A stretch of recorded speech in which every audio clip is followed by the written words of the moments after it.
আজকের এই ভিডিওতে আমরা শিখব ম্যাট্রিক্সের theory of series. Theory of সিরিজের বেশ কিছু ম্যাথ আছে, তার মধ্যে সবচেয়ে বেশি আছে সমান্তর ধারার কিছু ম্যাথ আর গুণোত্তর ধারার কিছু ম্যাথ। সমান্তর ধারাটা আসলে কি? দুইটি পদের মধ্যে পার্থক্য সমান হয়, যেরকম 1 আর 2 এর পার্থক্য 1, 2 এবং 3 এর পার্থক্য 1, 3 এবং 4 এর পার্থক্য 1। গুণোত্তর ধারাটা কি?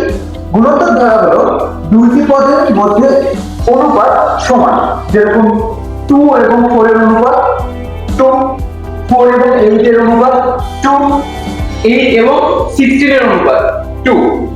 যদি কোনো নির্ণায়ক কোন ধারাতে থাকে তাহলে এর অ্যানসার চোখ দিয়ে দেখে বলে দিতে পারবে। প্রথম নাম্বার রুলস, যদি কোনো নির্ণায়ক ধারায় থাকে তাহলে এর অ্যানসার 0 হয়, ধরো সমান্তর ধারায় থাকলো বা গুণোত্তর ধারায় থাকলো।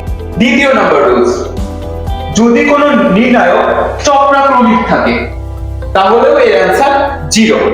তৃতীয় নাম্বার, যদি কোনো নির্ণায়ক বীজগণিত সমষ্টিতে থাকে তাহলেও অ্যানসার 0। অনেকেই তোমরা বুঝতে পারোনি বীজগণিত সমষ্টিটা কি। 1, এই দেখো নিচে তোমাদের জন্য একটি উদাহরণ দিয়েছি, 1 plus omega plus omega square. এটার মান সব সময় কি হয়? 0। এরপরে আমরা তোমাদের কিছু উদাহরণ নিয়ে আলোচনা করব, তাহলে বিষয়টা তোমরা আরো বেশি ক্লিয়ার হয়ে যাবে। আমরা এবার প্রত্যেকটা প্রশ্নের সমাধান করে দেখি। দেখো, এটি একটি নির্ণয়, এই নির্ণয়টির মান বের করতে বলেছে। এই নির্ণয়টি খেয়াল করলে আমরা কি দেখতে পাই? 1 2 3 4 5 6 7 8 9। এটা কি আমি বলতে পারি এটা একটা সমান্তর ধারায় আছে? আমি কি বলেছিলাম, যদি কোনো নির্ণায়ক সমান্তর ধারায় থাকে তাহলে অ্যানসার কত হয়? চোখ বন্ধ করে লিখে দিবা 0। অ্যানসারটি হবে 0।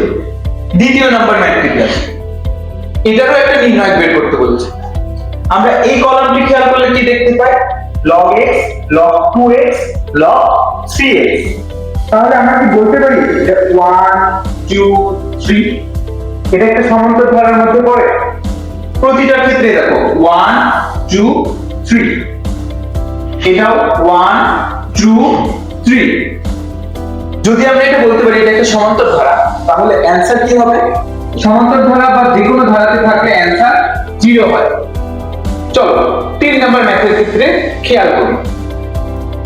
এই রোটার দিকে একটু খেয়াল করে দেখো তো, এটা একটা বীজগণিত সমষ্টি। আমি তোমাদেরকে পড়ানোর সময় বলেছিলাম, যদি কোনো নির্ণায়কের মধ্যে বীজগণিত সমষ্টি থাকে তাহলে ওই নির্ণায়কটির মান কি হয়? 0 হয়। তাহলে এটার অ্যানসারও কি হবে? 0। আজকের মতো এই পর্যন্তই, দেখা হবে ম্যাট্রিক্সের নতুন একটি শর্টকাট ভিডিও নিয়ে। ধন্যবাদ সকলকে।